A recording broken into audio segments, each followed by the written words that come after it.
CBI का जवाब जो आया है सुशांत सिंह राजपूत के मामले में, उसमें बहुत बड़ा विषय है। उन्होंने कहा प्रोफेशनल तरीके से इसमें लेटेस्ट टेक्नोलॉजी से जांच कर रहे हैं, डंप डाटा को निकाल करके, यानी कि जो डिजिटल डिवाइसेस उसके डाटा को निकाल के हम जांच कर रहे हैं। और कितनी लोकेशन पे सीबीआई गई है उसकी जानकारी इस लेटर में, वो लेटर की कॉपी मेरे पास में है। ये लेटर सुब्रमण्यम स्वामी को 30/12/2020 को भेजा गया है। इसके अंदर 6 लोकेशंस पे सीबीआई की टीम गई है। मैं बता देता हूँ, इसमें पॉइंट नंबर 6 कहता है कि अलीगढ़, फरीदाबाद, हैदराबाद, मुंबई, मानेसर और पटना, इन 6 जगहों पे सीनियर ऑफिसर्स गए हैं सीबीआई के। सुशांत के मामले में जब ये सारा कुछ हुआ तो 9 जुलाई को इसी साल सुब्रमण्यम स्वामी ने इस मामले में एंट्री मारी है। और सुब्रमण्यम स्वामी जी ने जो है 26 कारण गिनाए हैं कि क्यों सुशांत सिंह राजपूत का मर्डर ही हुआ है। उन्होंने ट्वीट किया था, उसको मैं आज लेके नहीं आया हूँ। और उन्होंने सीबीआई जांच के लिए उन्होंने प्राइम मिनिस्टर ऑफिस को उसी वक्त लेटर लिखा था। और उसमें पता है इन्वेस्टिगेशन किस चीज़ की डिमांड करी थी उन्होंने? सीबीआई, ईडी और एनआईए की जॉइंट इन्वेस्टिगेशन की। क्यों? क्योंकि देखो इसमें मनी लॉन्ड्रिंग के मामले थे, रिया चक्रवर्ती, बहुत सारा पैसा जो है खाने का आरोप लग गया सुशांत सिंह राजपूत का, जगह जगह पेमेंट हुई थी। तो उस वजह से ईडी वो गई थी प्राइम मिनिस्टर ऑफिस की रिकमेंडेशन पे। वो लेटर स्वामी ने ही प्राइम मिनिस्टर ऑफिस को लिखा था। उसके बाद में जो है सीबीआई गई सुप्रीम कोर्ट के आदेश पर, और एनआईए को होम मिनिस्ट्री ने कुछ समय पहले नोटिफिकेशन जारी कर दिया है। जरूरी नहीं है एनआईए डायरेक्ट जांच करे, वो अपने द्वारा जुटाई गई इन्फॉर्मेशन को इन एजेंसीज को दे सकती है। देखिए सुब्रमण्यम स्वामी ने तो आज भी ट्वीट करके ये बात कही है कि हम तो इस केस में जब तक जस्टिस नहीं मिलेगा उसमें पूरी सख्ती लगा करके रहेंगे। और वो प्रोफेशनली काम करते हैं, आपको तो पता डॉक्टर स्वामी किस अंदाज में काम करते हैं। और मैं आपको ये भी बता देना चाहता हूँ, देखिए प्राइम मिनिस्टर ऑफिस तक विषय पहुँचा हुआ है।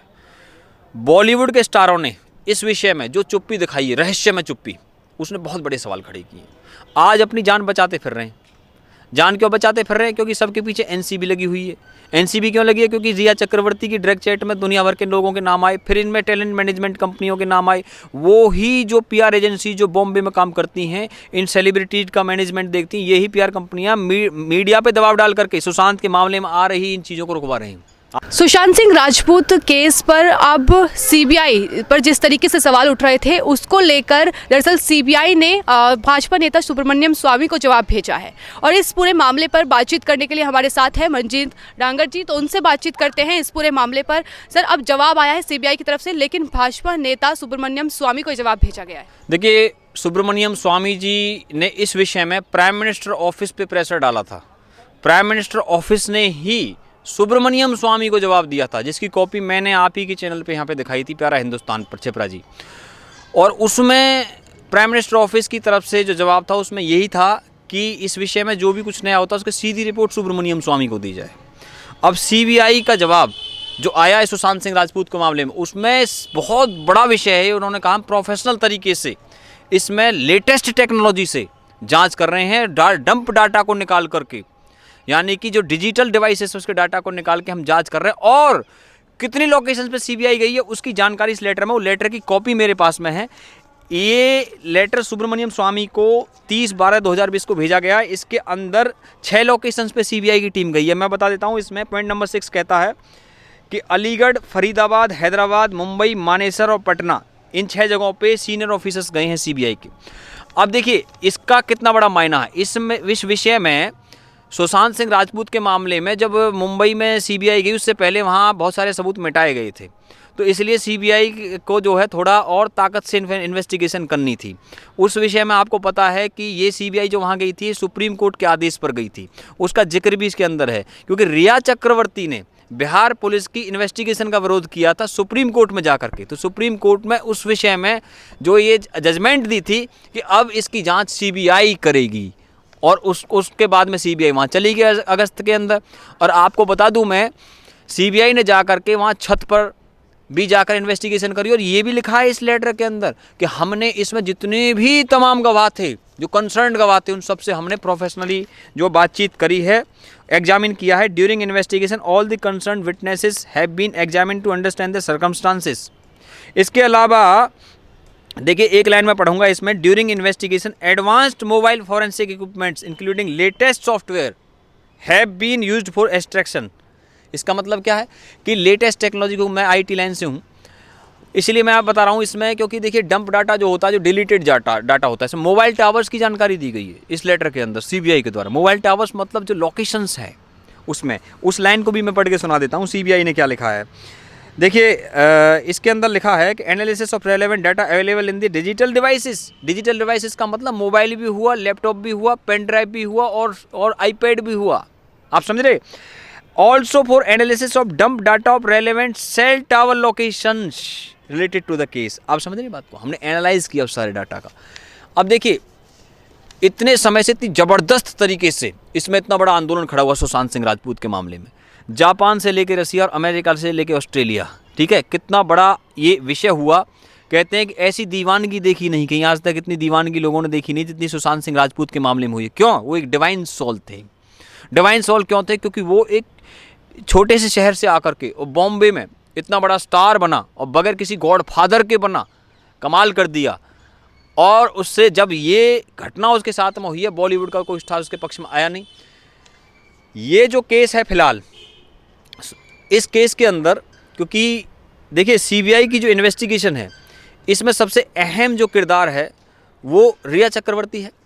और रिया चक्रवर्ती के बारे में आपको मैं बता दूं कि पटना के अंदर जो एफआईआर हुई थी उसमें रिया चक्रवर्ती के खिलाफ एफआईआर करवाई गई थी सुशांत के पिता के सिंह के द्वारा। वो पता उस एफआईआर में जो सेक्शंस लगे थे उसकी यहाँ पे सीबीआई ने जानकारी दी है। इस लेटर के अंदर कहा है कि इसमें सेक्शंस कौन से लगाए हैं, 120B, 306, 341, 342, 380, 406, 420 और 506 और आईपीसी इंडियन पीनल कोड के सेक्शंस लगे। अब आप मुझे बताइए कि कोर्ट के अंदर एविडेंस के बेस पर सारा विषय चलता है और मैं यहाँ टाइम पे यहाँ जानकारी देता रहा हूँ। ये लेटर की कॉपी मुझे बताइए भारत के किसी मीडिया चैनल पे एक लाइन भी चली है इसको लेकर के? एक लाइन नहीं चली कहीं पर भी। इसलिए मुझे यहाँ पर ये लेटर का इनसाइड में क्या है जो सीबीआई की तरफ से है वो मुझे बताना पड़ रहा है, यहाँ पे मुझे बताना पड़ रहा है। और इसमें हमने ये व्यूवर्स से वादा किया था कि इस मामले में जो भी एक लाइन भी अपडेट होगी हम आपको डायरेक्ट देंगे, वो यहाँ आकर के देंगे हम आपको। और दूसरी बात मैं आपको बता दूँ, देखिए जो भी इसके अंदर गुनहगार हैं उन गुनहगारों को आदेश किसने दिया है, इसकी जांच सीबीआई, उसके भी एविडेंस उसको कलेक्ट करने हैं और इसके लिए तमाम चीज़ें निकाली जा रही हैं। अगर एविडेंस नहीं होंगे तो कोर्ट में सज़ा नहीं होती है, आप भी जानती हैं, हम भी जानते हैं इस बात को। दूसरा विषय इसमें यह भी आता है कि ये जो पोस्टमार्टम है कूपर हॉस्पिटल में जो हुआ था वो रात के समय में किया गया था। रात के समय में क्यों किया? 6 बजे के बाद पोस्टमार्टम करना अलाउड नहीं होता है। और अगर 6 बजे के बाद किया, रात के टाइम किया, तो उसके लिए क्या, उसके लिए कानून ये कहता है या तो कोई महामारी आ जाए या भूकंप आ जाए, बाढ़ आ जाए, उन पर विशेष परिस्थितियों में ही रात को हो सकता, वो भी डिस्ट्रिक्ट मजिस्ट्रेट या फिर डिस्ट्रिक्ट कलेक्टर की परमिशन से। लेकिन क्या डिस्ट्रिक्ट मजिस्ट्रेट या डिस्ट्रिक्ट कलेक्टर की परमिशन ली? हमारे सोर्सेज से हमको जानकारी आई है नहीं ली परमिशन। अब आगे की बात सुनिए आप। देखिए सुशांत के मामले में जो एफआईआर थी उसमें श्रुति मोदी का नाम भी था। श्रुति मोदी सुशांत सिंह राजपूत की एक्स मैनेजर है और उसके अंदर ये जो सारे कैरेक्टर थे, क्योंकि सीबीआई ने इनसे भी इंटरोगेशन की है जो इसमें जानकारी दी है। और कूपर हॉस्पिटल के बारे में भी लिखा है इस लेटर के अंदर, मैं आपको बता देता हूँ उस लाइन को भी। कूपर हॉस्पिटल के बारे में सीबीआई ने कहा है कि the forensic medicine experts new Delhi also visited places of incident mortuary of Cooper hospital, यानी कि जो मॉर्चुरी जहाँ पे पोस्टमार्टम हुआ करता है वहाँ पर फॉरेंसिक मेडिसिन एक्सपर्ट को लेके गई सीबीआई, ये इसके अंदर जानकारी दी गई है। And also discuss the case with autopsy surgeon to understand the procedure of postmortem adopted by them. और जो ऑटोप्सी के सर्जन, स्पेशल सर्जन्स को लेकर के सीबीआई ने वहाँ पर जो है इस केस में डिस्कशन किया उनसे सारा का सारा। अरे भैया कूपर हॉस्पिटल के डॉक्टरों ने ये सब किसके कहने पे किया है? सबसे बड़ा तो मामला ये था, उसमें पोस्टमार्टम में टाइम ऑफ डेथ नहीं था, टाइम ऑफ डेथ नहीं था, ये सबसे बड़ा सवाल। और मैं बता दूं पिछले इंटरव्यू में मैंने बताया था कि उस सुरजीत सिंह राठौड़ जो कि वहाँ मॉर्चुरी में मौजूद थे उसने बताया सुशांत के शरीर पे कपड़े थे, जबकि जिसका पोस्टमार्टम होता है उसके शरीर पे कपड़े नहीं होते। इसका मतलब पोस्टमार्टम हुआ भी है या नहीं हुआ है, क्वेश्चन मार्क बन चुका है। अब दूसरी बात समझिए, देखिए सुब्रमण्यम स्वामी ने तो आज भी ट्वीट करके ये बात कही है कि हम तो इस केस में जब तक जस्टिस नहीं मिलेगा इसमें पूरी सख्ती लगा करके रहेंगे। और वो प्रोफेशनली काम करते हैं, आपको तो पता डॉक्टर स्वामी किस अंदाज में काम करते हैं। और मैं आपको ये भी बता देना चाहता हूँ, देखिए प्राइम मिनिस्टर ऑफिस तक विषय पहुँचा हुआ है। बॉलीवुड के स्टारों ने इस विषय में जो चुप्पी दिखाई है, रहस्य में चुप्पी, उसने बहुत बड़े सवाल खड़े किए। आज अपनी जान बचाते फिर रहे हैं, जान क्यों बचाते फिर रहे हैं? क्योंकि सबके पीछे एनसीबी लगी हुई है। एनसीबी क्यों लगी है? क्योंकि रिया चक्रवर्ती की ड्रग चैट में दुनिया भर के लोगों के नाम आए, फिर इनमें टैलेंट मैनेजमेंट कंपनियों के नाम आए। वो ही जो पीआर एजेंसी जो बॉम्बे में काम करती हैं, इन सेलिब्रिटीज का मैनेजमेंट देखती हैं, यही पीआर कंपनियां मीडिया पे दबाव डाल करके सुशांत के मामले में आ रही इन चीज़ों को रुकवा रहे हैं। आपको मैं बता देता हूँ कैसे रुकवा रहे हैं। अभी देखो अर्जुन रामपाल अपनी जान बचाता फिर रहा है। अब उसके मामले में पता क्या चल रहा है? मैं पहले जानकारी दी, फिर से दोबारा जानकारी दे रहा हूँ।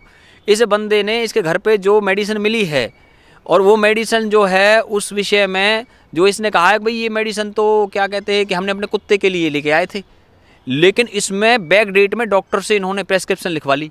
क्योंकि जो एनडीपीएस एक्ट का शेड्यूल एच ये कहता है कि अगर प्रेस्क्रिप्शन हो उस मेडिसिन की जो रामपाल के घर पे मिली है तो ही आप उसको ले सकते हैं। तो उस डॉक्टर का 164 सीआरपीसी के तहत मजिस्ट्रेट के सामने बयान कराया गया। 164 सीआरपीसी का मतलब क्या है कि वो मजिस्ट्रेट को दिया गया बयान जिसको चेंज नहीं कर सकते आप। पुलिस को दिया गया जो बयान होता है वो 161 में होता है सीआरपीसी के, उसको आप चेंज कर सकते हो। उसमें ये कह सकते हो पुलिस ने दबाव डाल करके करवाया, लेकिन मजिस्ट्रेट को स्टेटमेंट होती है उसे आप चेंज नहीं करा सकते। इसलिए अर्जुन रामपाल का तो फंसना तय हो गया है। अब और बात सुन लीजिए आगे की। करण जौहर साहब बड़े वो बन रहे थे, अब अपनी जान बचाते फिर रहे हैं। पहले तो क्या किया, सुशांत के मामले की बात बता दूं। सुशांत के मामले में कह रहे मैं 1 साल से बात नहीं कर रहा भाई सुशांत से। अच्छा 1 साल से बात नहीं कर रहा, पता कितना गलत हुआ उसके साथ में। ड्राइव फिल्म का जो है कितनी बार जिक्र आया है। ड्राइव फिल्म जो थी वो सुशांत सिंह राजपूत को लेके बनाई करण जौहर ने। उस फिल्म के अंदर उसके कॉन्ट्रैक्ट में लिखा है फिल्म के में कि ये थिएटर पर रिलीज होगी, लेकिन फिल्म को कहाँ रिलीज किया? नेटफ्लिक्स पे। कब? 1 नवंबर 2019 को नेटफ्लिक्स पे रिलीज किया। लेकिन करण जौहर साहब जो है ना, अब करण अर्जुन हो रही है ना, अर्जुन रामपाल और करण अर्जुन, मेरे करण अर्जुन आएंगे राखी का डायलॉग था, वो सब अब घुमा पड़ा है। अब देखिए करण जौहर की मुश्किलें बढ़ी हैं। हाई कोर्ट से भी आ गया मामला उसके ऊपर। गुंजन सक्सेना फिल्म को लेकर के हाई कोर्ट में याचिका डाली है इसरा ने, और 3 गानों को लेकर के करण जौहर को जो है नोटिस गया है, सम्मन गया हुआ है। किस मामले में? भाई तुमने जो है एक गाना तो एजी ओजी राम लगन फिल्म से था, उसको यूज किया इन्होंने गुंजन सक्सेना में। दूसरा होता चोली के पीछे क्या है, खलनायक फिल्म का 93 के अंदर आई थी, राम लगन 1989 की फिल्म है। उसके बाद में जो है इन फिल्मों के विषय में, और तेरे घर आया मैं आया तुझको लेने, कुछ होता है फिल्म 99 के अंदर आई। इसका जो सॉन्ग है उसको लेकर के भी जो म्यूजिक एसोसिएशन है इसरा, उसने जो याचिका डाली है। अब आप मुझे बताइए, पहले तो मैं आपको ये भी जानकारी दे दूं, आज ये विशेष बात बता रहा हूँ, करण जौहर का नाम करण जौहर ही नहीं है, उसका असली नाम जो है राहुल जौहर है। उसका नाम राहुल है। ये मैं बता दूं, ये नकली नामों से जी रहे हैं। इनकी जन्मपत्री में पता नहीं क्या क्या खेल कर रखे इन लोगों ने, इनके डॉक्यूमेंट भी बदले पड़े इनके। ये जानकारी तो खुद कॉफी विद करण के अंदर करण जौहर ने दी थी 16 दिसंबर 2018 को विक्की कौशल और आयुष्मान खुराना का इंटरव्यू लेते वक्त। खुद उसने, कोई भी जाके हॉटस्टार पे देख सकता, 16 दिसंबर 2018 का एपिसोड है। और बता दूं करण जौहर जो है ना अब ऐसे फंसे हैं। अब वो इन चीज़ों से निकलने के लिए ना, सुशांत के मामले में उस पर सवाल उठे थे, इनसे निकलने के लिए उन्होंने अपनी टैलेंट मैनेजमेंट कंपनी बना ली है। इसकी जानकारी मैंने पिछले ही इंटरव्यू में आपको दी थी। वो कौन सी बनाई है? धर्मा कॉर्नरस्टोन एजेंसी, जिसका नाम DCA, जो ट्वीट किया था उस मामले में करण जौहर ने, और DCA की जानकारी दी थी। और ये किसके साथ बनाई है? बंटी सचदेव के साथ बनाई। चलो उसमें मैं नहीं जाता। अब करण जौहर को ये जो भुगतान किया जा रहा है इसलिए हो रहा है क्योंकि इसने सुशांत के मामले में भारत की जनता का साथ नहीं दिया, और सलमान खान ने भी नहीं दिया, ना शाहरुख खान ने दिया। इन लोगों को बताइए ये क्या खेल चल रहा वहाँ पर, आप मुझे बताइए। जब हमने शाहरुख खान की बात करी थी, अब इनके ऐसे बुरे दिन आ गए हैं, किसकी? सुशांत की वजह से आए हैं ये सारे बुरे दिन। कैसे बुरे दिन आ गए? अब फिल्मों का बायकॉट का डर लग रहा है। पिछली बार मैंने अपने इंटरव्यू में आपको बताया था कि शाहरुख खान जो पठान नाम की फिल्म पे काम कर रहे हैं, क्योंकि शाहरुख खान तो खुद पठान है, पश्तून पठान है। पश्तून पठान कौन? अफगानिस्तान खैबर पख्तूनख्वा में रहते हैं जो, वो पठान है। तो उस फिल्म को जो है ये डर रहे थे कि भाई इसमें अगर ये इस फिल्म के अंदर रेड चिलीज एंटरटेनमेंट अगर पैसा लगाती है तो कहीं बायकॉट हो गई तो पैसा डूब ना जाए। तो वो मैंने पिछली बार बताया था ना, और वो हमारी बात सत्य साबित हो चुकी है। अब उस फिल्म को red chillies entertainment Shahrukh Khan वाली नहीं बना रही है, उस फिल्म को यशराज फिल्म से बना रही है। और उन्होंने सलमान खान से भी कॉन्टैक्ट किया इस विषय में। और ये फिल्म जो बना रही है, क्योंकि सलमान खान खुद पठान है, वो भी पश्तून पठान है। उसके पिता सलीम खान थे, वो जो है वहाँ से खैबर पख्तूनख्वा अफगानिस्तान से आकर के यहाँ इंदौर के अंदर बसे थे। चलिए आगे की बात बताते हैं। देखिए इसमें क्या है, सुशांत के मामले में जब ये सारा कुछ हुआ तो 9 जुलाई को इसी साल सुब्रमण्यम स्वामी ने इस मामले में एंट्री मारी है। और सुब्रमण्यम स्वामी जी ने जो है 26 कारण गिनाए हैं कि क्यों सुशांत सिंह राजपूत का मर्डर ही हुआ है। उन्होंने ट्वीट किया था, उसको मैं आज लेके नहीं आया हूँ। और उन्होंने सीबीआई जांच के लिए उन्होंने प्राइम मिनिस्टर ऑफिस को उसी वक्त लेटर लिखा था, और उसमें पता है इन्वेस्टिगेशन किस चीज़ की डिमांड करी थी उन्होंने? सीबीआई, ईडी और एनआईए की जॉइंट इन्वेस्टिगेशन की। क्यों? क्योंकि देखो इसमें मनी लॉन्ड्रिंग के मामले थे, रिया चक्रवर्ती बहुत सारा पैसा जो है खाने का आरोप लग गया सुशांत सिंह राजपूत का, जगह जगह पेमेंट हुई थी, तो उस वजह से ईडी वो गई थी प्राइम मिनिस्टर ऑफिस की रिकमेंडेशन पे। वो लेटर स्वामी ने ही प्राइम मिनिस्टर ऑफिस को लिखा था। उसके बाद में जो है सीबीआई गई सुप्रीम कोर्ट के आदेश पर, और एनआईए को होम मिनिस्ट्री ने कुछ समय पहले नोटिफिकेशन जारी कर दिया है। जरूरी नहीं है एनआईए डायरेक्ट जांच करे, वो अपने द्वारा जुटाई गई इन्फॉर्मेशन को इन एजेंसीज को दे सकती है। दूसरी बात तो सुन लीजिए, 4 अगस्त को मैंने सुप्रीम कोर्ट ऑफ इंडिया को मेल की थी, जो आपके चैनल पर मैंने बताई थी। मैंने भी यही demand supreme court of India से, भारत की पब्लिक की तरफ से की थी कि इस विषय में सीबीआई, एनआईए और ईडी की जो है ज्वाइंट जांच हो। अब आप कहेंगे ईडी का हमने समझ लिया, सीबीआई के समझ लिया, एनआईए क्यों? एनआईए हम इसलिए चाहते हैं क्योंकि जो टेरर लिंक्स आते हैं ग्लोबल लेवल पे और जो विदेशों से संबंधित टेरर लिंक्स होते हैं उसके मामले में एनआईए जांच करती है। 2008 में एजेंसी बनी थी मुंबई हमले के बाद में, नेशनल इन्वेस्टिगेटिंग एजेंसी जिसे कहते हैं। और इसमें जो अलग से कोई ऑफिसर नहीं होते, सीबीआई के ऑफिसर ही एनआईए में जाते रहते हैं, एनआईए के ऑफिसर सीबीआई में जाते रहते हैं। जैसे एनसीबी का जो डायरेक्टर है राकेश अस्थाना, पहले सीबीआई का डायरेक्टर था, उसको वहाँ चेंज कर दिया। तो सीबीआई और एनसीबी और एनआईए इनके ऑफिसर्स आपस में एक दूसरे में चेंज होते रहते हैं। इनमें इंडियन पुलिस सर्विस के ही ऑफिसर काम करते हैं, क्योंकि जो ये लेटर सुब्रमण्यम स्वामी को भेजा गया है, इस लेटर के अंदर इसमें जो साइन किसके, नूपुर प्रसाद के, वो कौन है? वो सुप्रिंटेंडेंट ऑफ पुलिस है, किसकी? जो है सीबीआई की। चलो आगे की बात करते हैं। महाराष्ट्र सरकार ने पता क्या हुआ है, कितना जबरदस्त वहां पे मामला हुआ है। जो भी इस चीज को उठा रहे थे उनको बुरी तरह से टारगेट किया है, और इस अंदाज में वहां पे चीजें चली हैं कि मतलब जो है हिला खिला के रख दिया। बताओ, अर्नब गोस्वामी के पीछे पड़ रहे हैं। आज देश की जनता को सुशांत सिंह राजपूत के मामले में पता नहीं लग रहा है केस कहाँ चल रहा, क्यों नहीं चल रहा? क्योंकि इस मामले में सीधी जानकारी रिपब्लिक भारत दे रहा था, लेकिन उस पर तो इतने सारे केस लाद दिए गए, वो तो अपने केसों में फंस गए सारे के सारे। बाकी मीडिया कहाँ से दिखाएगी? वो दिखा नहीं रही है। आज अर्नब गोस्वामी पे जो है इतना सारा वो डाल दिया गया है मामला। कितना मामला डाल दिया गया है कि बार जो को पुलिस गिरफ्तार कर लिया, किसको? पार्थ दासगुप्ता। और हमारे सोर्सेज से हमें जानकारी आई है कि उन पर दबाव डाल करके कहा जा रहा है कि अर्नब गोस्वामी का नाम लीजिए। अर्नब गोस्वामी को फंसाने की पूरी साजिश चल रही है। पहले भी इंटरव्यू में बता चुका हूं, फिर बता रहा हूं, अर्नब गोस्वामी को दोबारा गिरफ्तार करने की तैयारी। और पता कैसे? आपको बता दूं छिपरा जी, पहले तो गिरफ्तार किया था स्टेट पावर्स का यूज करके, वहां के होम मिनिस्टर के आदेश पर अन्वय नायक के आत्महत्या के केस में मुंबई पुलिस के द्वारा। अब की बार तैयारी ये है कि चार्जशीट फाइल करो कोर्ट में, ताकि कोर्ट के आदेश पर गिरफ्तारी हो, ताकि हमारे ऊपर मामला ही ना आए। अब आपको बता दूं, अर्नब गोस्वामी के लिए तो खुद हमने व्यूवर्स से वादा किया था, अर्नब गोस्वामी का कुछ नहीं होने देंगे। 2 बार तो मैंने जंतर मंतर पर प्रोटेस्ट किया अर्नब गोस्वामी के लिए। 13 अक्टूबर को किया और 15 दिसंबर को यहाँ पे किया। और मैं आपको बता देना चाहता हूँ, जब सुशांत सिंह राजपूत के लिए उन्होंने न्याय मांगा, कोई अपराध कर दिया क्या उन्होंने? बताइए आप मुझे। और उन्होंने जो है पालगढ़ लिंचिंग के मामले में भी जो है रिपोर्टिंग की थी। और आपको मैं बता दूं, जो रिया चक्रवर्ती का वकील है सतीश मान सिंह, वो ही पालगढ़ के मामले में पब्लिक प्रोसिक्यूटर है। अब ये सारे देखो इन्फॉर्मेशन मैं यहाँ आपको दे रहा हूँ। ये बहुत ज़्यादा तहों में गया हुआ मामला है, और व्यूवर्स को तो मतलब ये लगा लीजिए भारत के अंदर वो पूरी ताकत से शक्ति लगा करके जानना चाहते थे भाई ये ऐसा क्या हो रहा है। हम तो जो है दिल से सुशांत सिंह राजपूत के लिए न्याय चाहते हैं, लेकिन आपको बता देता हूं मैं, देखिए कितनी भी कोई ताकत लगा ले, तेरे सीने में ना सही तो मेरे सीने में सही, और मेरे सीने में ना सही तो तेरे सीने में सही हो। आग कहीं भी आग जलनी चाहिए, और हंगामा खड़ा करना हमारा मकसद नहीं है। हम चाहते हैं सूरत बदलनी चाहिए। और जहां तक बात है, कितनी भी ताकत लगा लें आप, रिपब्लिक भारत को टारगेट कर लें और किसी को भी टारगेट कर लें, क्योंकि स्टेट मशीनरी का प्रयोग हो रहा ना। आज महाराष्ट्र की सरकार गिरने के कगार पे आ गई, पता है आपको?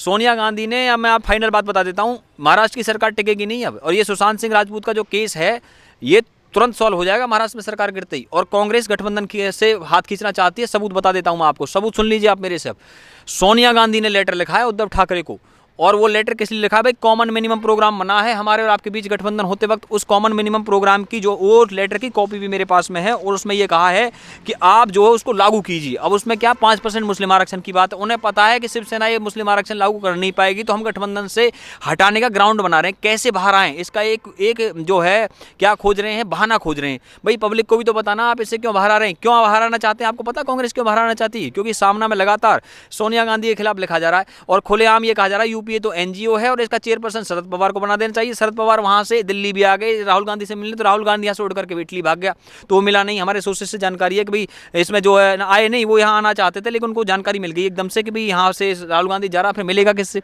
अच्छा, इस लेटर के अंदर उन्होंने क्या कहा, मैं एक ही लाइन कहूँगा, सोनिया गांधी का लेटर है उद्धव ठाकरे को। This is a very important committee made in the common minimum programme of the MVA alliance, this suggestions I have been receiving in this regard include the following. तो इसमें कॉमन मिनिमम प्रोग्राम के बारे में ये बात कर रहे हैं कि भाई ये जो एक न्यूनतम साझा कार्यक्रम है, यानी कि कांग्रेस की पॉलिसीज हैं उसको भी कॉमन मिनिमम प्रोग्राम में, शिवसेना की पॉलिसीज है उनको भी, और एनसीपी की उनको भी, उसे कॉमन मिनिमम प्रोग्राम कहते हैं। इसमें सारी पार्टियों का एक मिला जुला एक प्रोग्राम होता है और एक पेपर होता है जिसके आधार पर सरकार काम करती है, उसको कॉमन मिनिमम प्रोग्राम कहते हैं, न्यूनतम साझा कार्यक्रम कहते हैं। न्यूनतम मतलब न्यूनतम है ये, मैक्सिमम तो कोई कुछ कितना भी कर सकता है।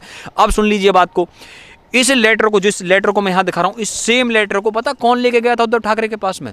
महाराष्ट्र का कांग्रेस का प्रेसिडेंट बाला साहब थोराट, उसके हाथ से दिलवाया। पता क्यों दिलवाया? क्योंकि मुस्लिम आरक्षण की बात लेटर में तो लिख नहीं सकते थे, इसलिए उसे भेजा है कि तू वर्बली बताना, मुंह से कहना उससे कि भाई ये भी लागू करना पड़ेगा। कौन ये 14 दिसंबर का लेटर मेरे पास में पड़ा हुआ, सोनिया गांधी का लेटर है, अपने हाथ से दिया और फिर मीडिया में इसकी रिपोर्ट निकलवाई है, और इसकी एक कॉपी मैं आपको यहाँ बता रहा हूँ। आप मुझे बताइए शिवराज जी, ये इतना बड़ा गेम महाराष्ट्र में चल रहा, अंडरवर्ल्ड के लोगों का पैसा लगा हुआ बॉम्बे के अंदर, और एक मसला नहीं है वहाँ पर। ये पता है केस सॉल्व क्यों नहीं हो रहे? क्योंकि सारे ब्लैक मनी के काम चल रहे हैं वहाँ पे, मनी लॉन्ड्रिंग के खेल चल रहे हैं वहाँ पे।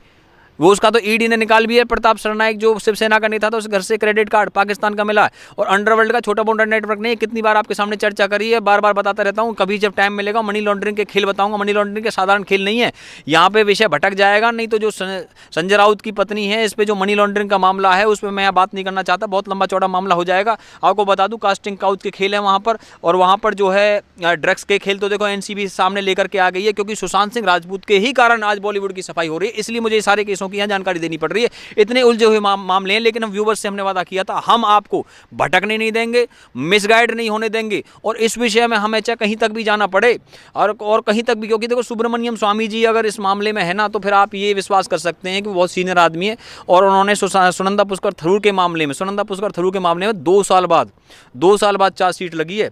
आपको पता है कि 2014 का मामला था, और उसमें जो है 2015 में पहली बार एफआईआर हुई थी, 7 जनवरी 2015 को एफआईआर दर्ज हुई थी उसके अंदर, और नहीं 17 जनवरी 2015 को एफआईआर दर्ज हुई है, 7 जनवरी 2014 का ये मामला है, और उसमें चार्जशीट अब लगी है सुप्रीम कोर्ट पे। किस पे लगी है? शशि थरूर पे चार्जशीट लगी है। शशि थरूर कांग्रेस के सीनियर नेता, उस पर आरोप था, हाई कोर्ट से डिसमिस हो गई थी, तो भी चार्जशीट लग गई सुप्रीम कोर्ट के अंदर। अब बच्चों कहाँ बचोगे? लेकिन टाइम लगता है, उन्हें पता है जितने सीबीआई टाइम लेगी इतने ही हम नेगेटिव करेंगे इन लोगों को, और लोगों का मोरल डाउन करेंगे। लेकिन इसमें दुनिया भर के यूट्यूबर वॉच पर टाइम पाने के चक्कर में और पैसा बनाने के चक्कर में, और दुनिया भर की कहाँ की इन्फॉर्मेशन उठाए घूम रहे हैं। कोई तथ्य तो उनके पास हो, मैं मानता हूँ बहुत सारे अच्छा काम भी कर रहे हैं, लेकिन आज जब इतना बड़ा ये इशू बना, आज का पता है आपको विकीपीडिया के बारे में एक बात बता देता हूँ। विकीपीडिया ने जो है ना, सुशांत सिंह राजपूत का विकीपीडिया तो अलग है, एक सुशांत सिंह राजपूत डेथ के नाम से अलग से विकीपीडिया बनाया, आपको बता दूं मैं, और उसके भी विकीपीडिया ने जानकारी दी है। 11.5 मिलियन लोगों ने देखा उसको। और इस 2020 के अंदर गूगल की तरफ से जो जानकारी आई, सबसे ज़्यादा सर्च किए जाने वाले कौन लोग हैं? सुशांत सिंह राजपूत है, और देखो रिया चक्रवर्ती को भी सर्च किया गया, क्योंकि देखो विलेन भी सर्च होता है और देखो हीरो भी सर्च होता है, क्योंकि हीरो विलोन दोनों एक साथ ही काम किया करते हैं। और आपको मैं बताऊँ, देखिए इतने सारे इस इश्यू के अंदर आज जब सब पे प्रेशर आया है, और इसमें जस्टिस इसलिए देना जरूरी है क्योंकि इसमें जस्टिस मिलेगा तो ही इस देश के लोगों का भारत के जुडिशियल सिस्टम पे भरोसा बनेगा, भारत के जस्टिस सिस्टम पे भरोसा बनेगा।